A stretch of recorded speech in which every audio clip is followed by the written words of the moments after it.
about further applications in solving right triangles in 5.4. So here's some application problems. This one right here is probably more realistic because it's dealing with surveying, and I believe this is where you see one person looking through like some kind of tripod with a lens on it, and then another person holding this bar. I don't know quite how this works. I'm thinking that's how this works. What we're about to do here. I'm not totally sure, but I think that's what it's in reference to. So basically, if you have one person standing at a point looking through that, and notice that it says the distance between 2 points, right? So you have one person standing, another person looking through that lens, and another person holding the stick. I believe this is how it goes. And we want to find that distance between the two people. And then notice how the line of sight between P and Q is perpendicular, right? So it's situated perpendicular line of sight.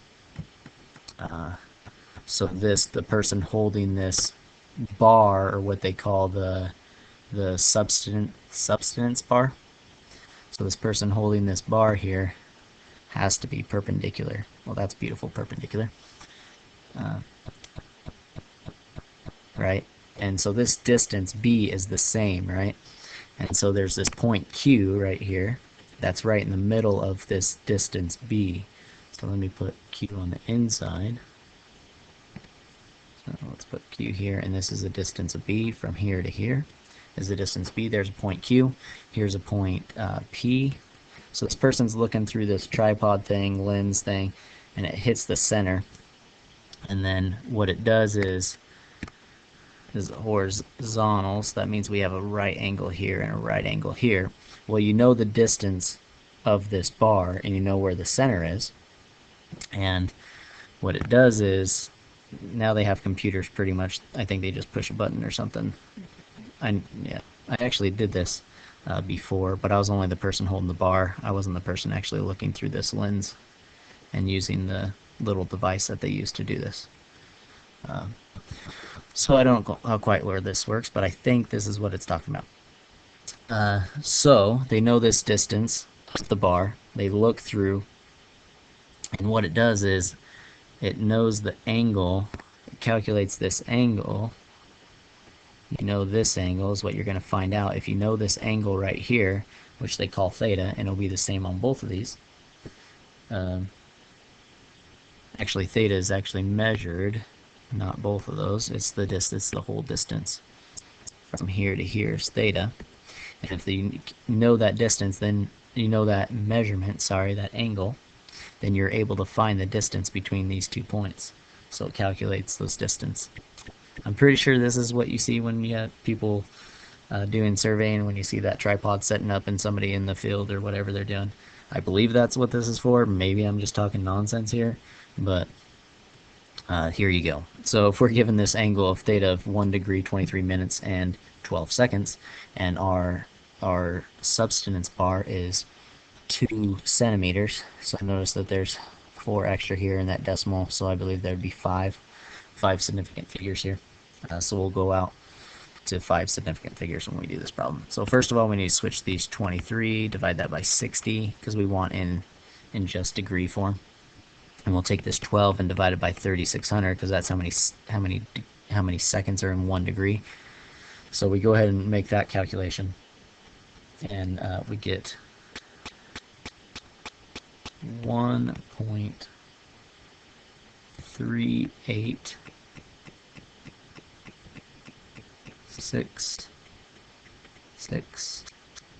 No, maybe end that one at 7 and round that to 7.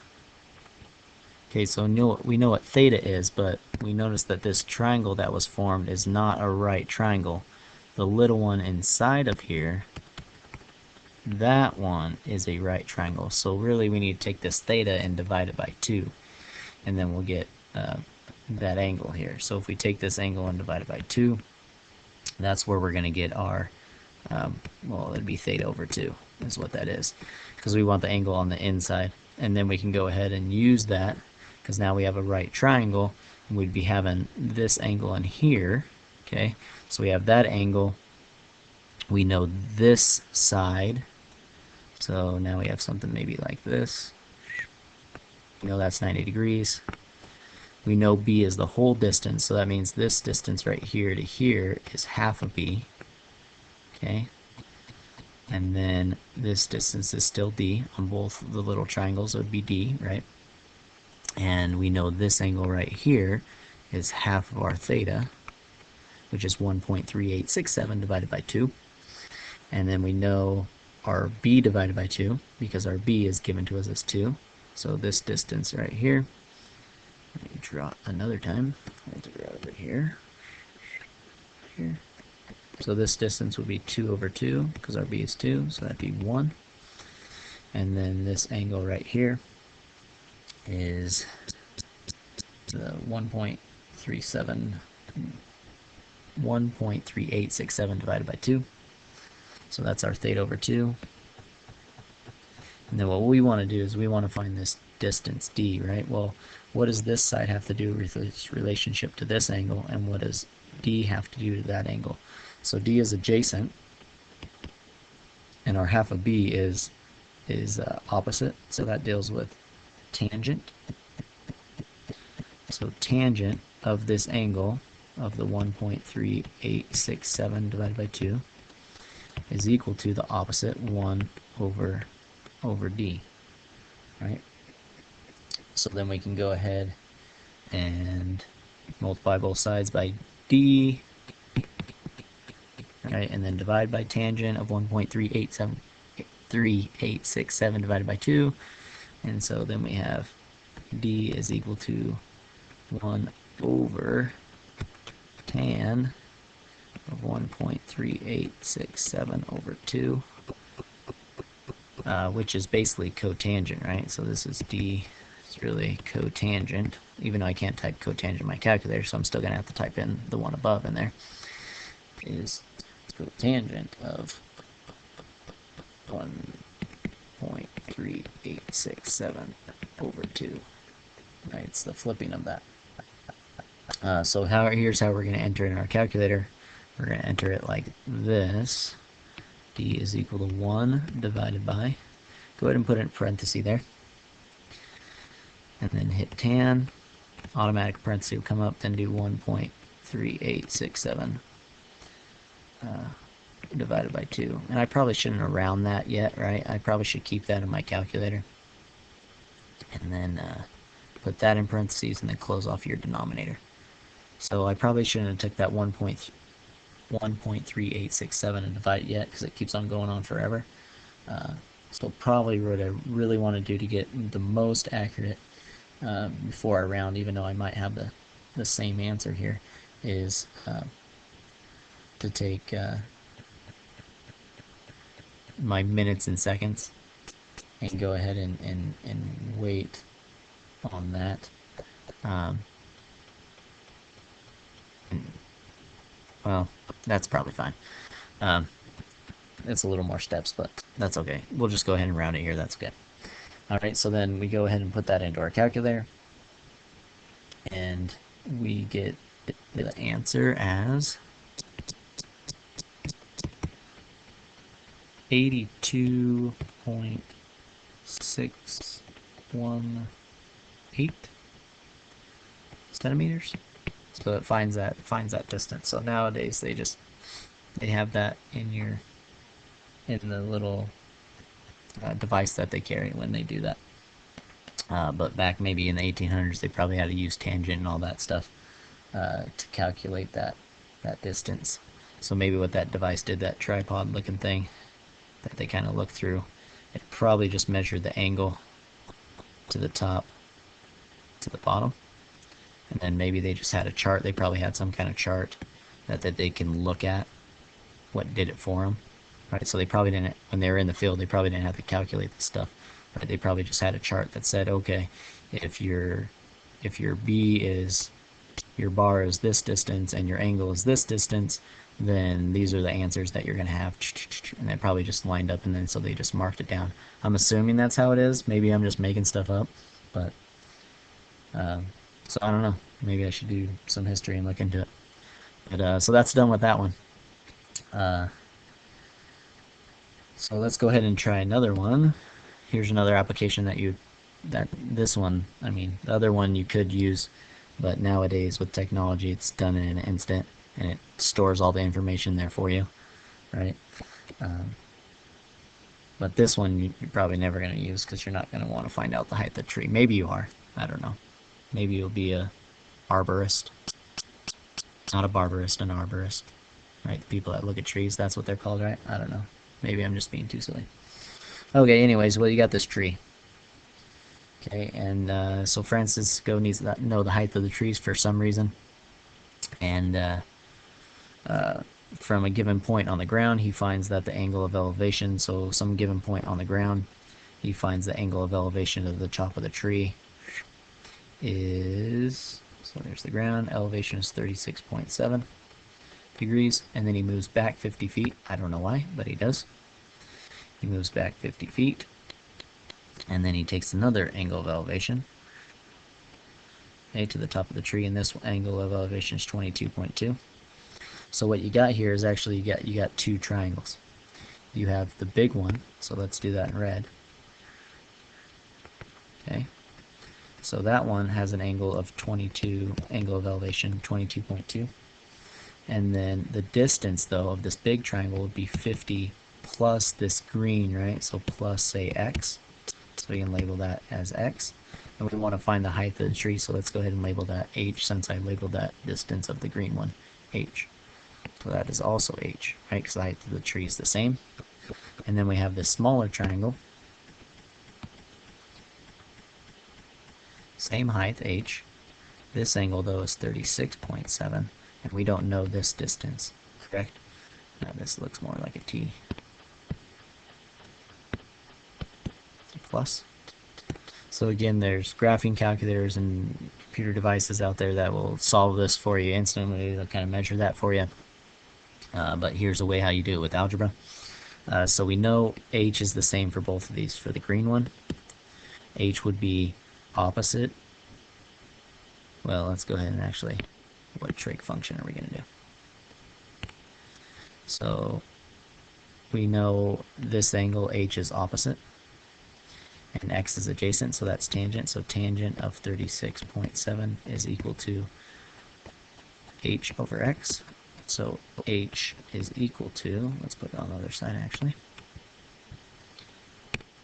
x times tan of 36.7 is equal to h. Now on the red one, h is equal to, if we look at the big one here, this is still opposite and this is adjacent, so we're still going to use tan, but this time it's going to be tan of 22.2 is equal to h over 50 plus x. So then we go ahead and resolve that for h is 50 plus x. I need to put that in parentheses. Tan of 22.2. And then h is the same, right? And both of these, h equals h. So that means that x tan of 36.7 is going to equal 50 plus x times the tangent of 22.2. Because h equals h, right? So that means this side will equal this side. Now you can distribute that tan of 22. So 50 tan 22.2 plus x tan of 22.2 will equal x tan of 36.7. And we go ahead and subtract over the x tan 22.2 on both sides. Can't cancel out x's there because I don't know how many x's I actually have, right? Because I have tan of 36.7 x's and I have tan of 22.2 x's here. So I subtract those and I get x tan of 36.7 minus x tan of 22.2 equals 50 tan of 22.2. It's kind of like the logarithm problems we did, solving logs. where we had to, bring down the exponent, then distribute the log, and then move over the x's to one side, then factor out the x. So we're going to factor out the x here. And then we're going to get x by itself. Remember, this just gives us x, so it gives us that distance of that first measurement of our adjacent side. Then we divide both sides by tan 36.7 minus tan 22.2.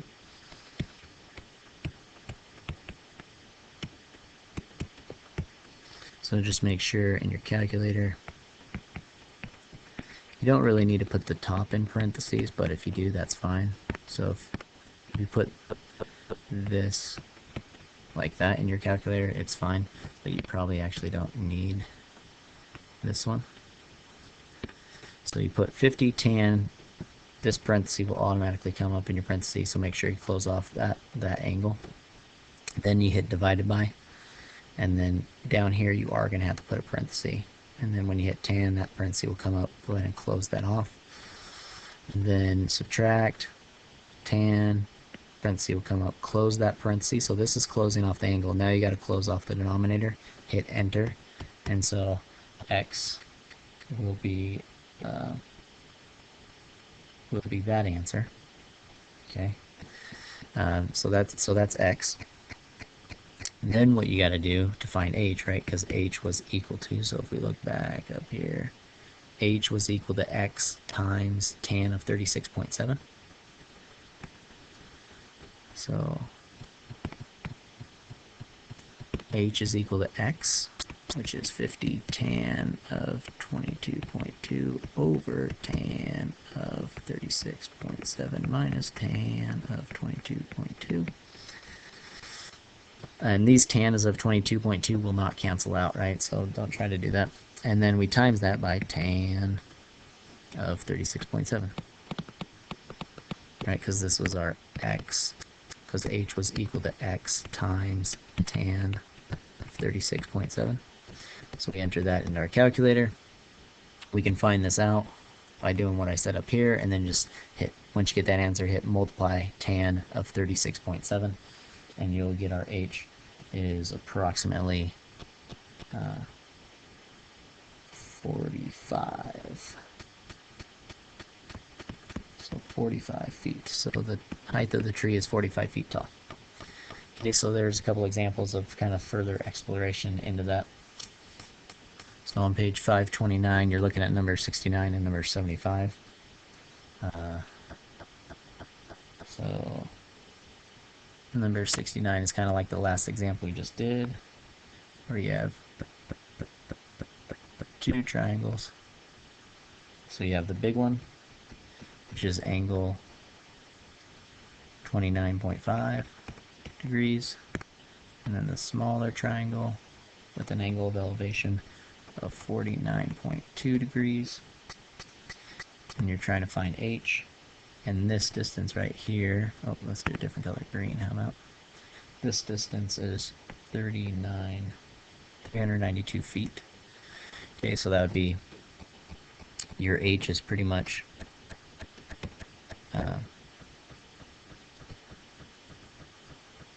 x plus 392 times tan of 29.5, and the smaller one would be, this would be x, times tan of 49.2. So you can go through the same process. You can set those equal to each other. You would distribute this to both of them. Then you'd put your x's on one side, and then you'd factor out the x, and then you would go ahead and, once you found x, then you could plug your x right back in here, and then times that by tan of 49.2. Well, you can really just go to this previous answer. Right back here. Go down to the very bottom. H is equal to 50. Well, 50 represented the distance that he went back, so that's 392.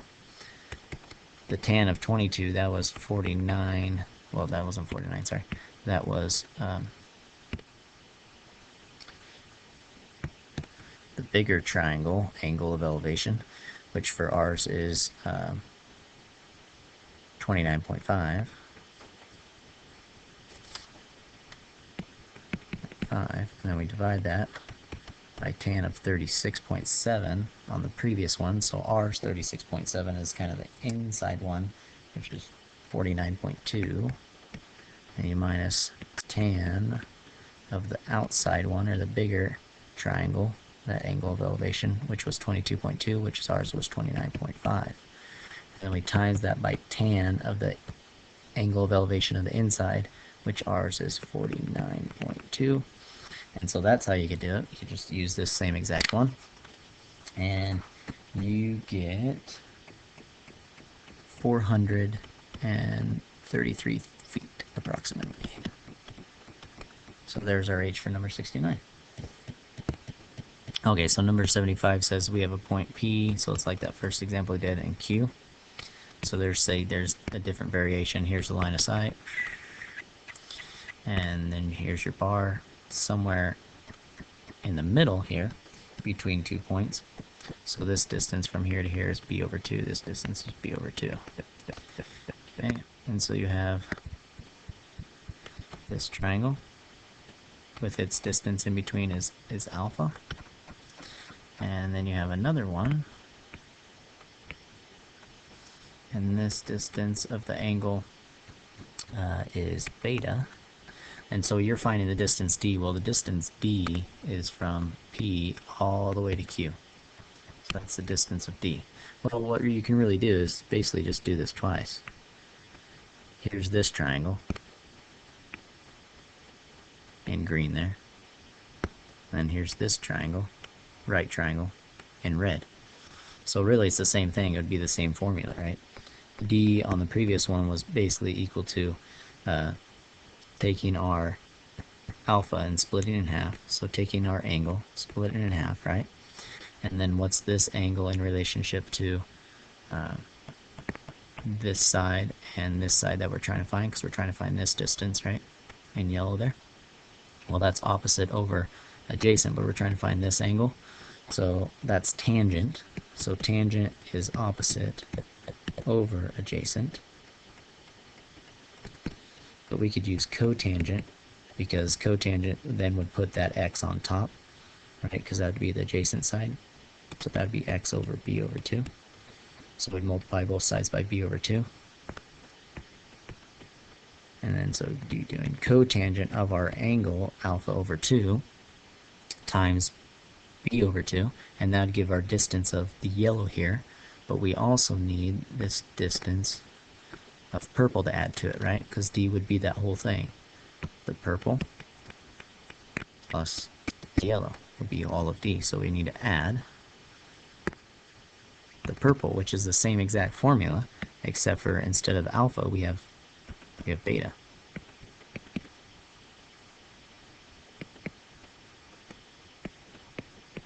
So that would be our formula. That's what it asks for on number 75, and then it asks you to calculate, you know, if you're given for alpha 37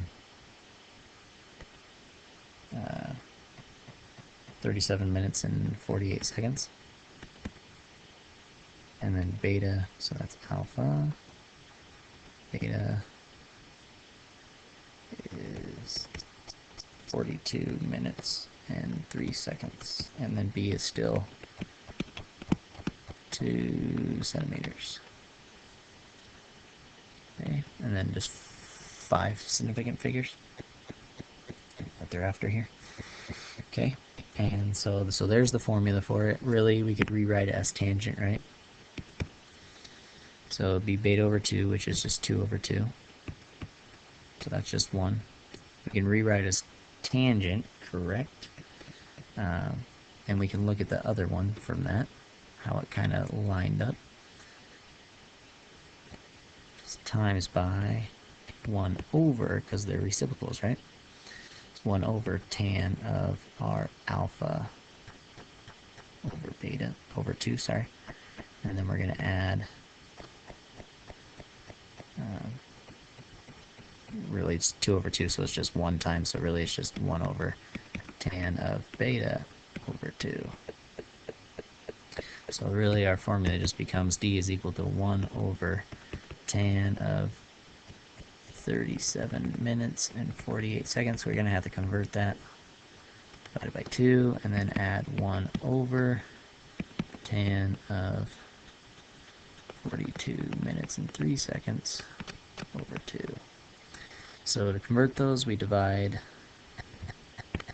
basically 37 over 60 plus 48 over 3600, and this one would be 42 over 60 plus 0.3 over 3600. So that's kind of how you could type it in your calculator. You would hit 1 divided by tan, comes up a parenthesis,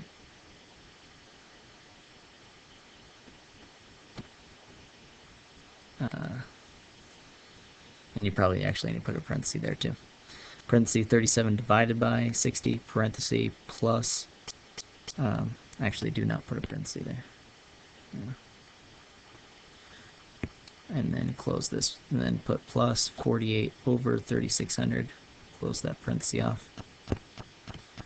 Because this one, your calculator will do this division first before it adds 60 and 48. It won't, when you type this in, 1 divided by tan, parenthesis 37 divided by 60 plus 48 divided by 3600.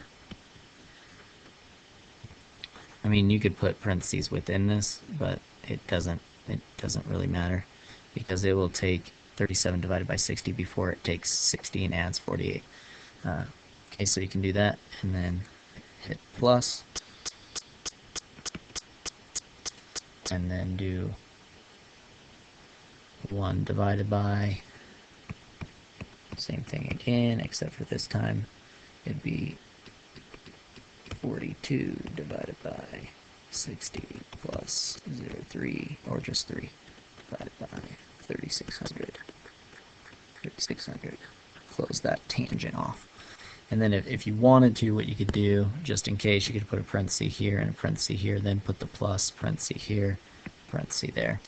But I think it should be okay without it. And so then you're going to get an answer of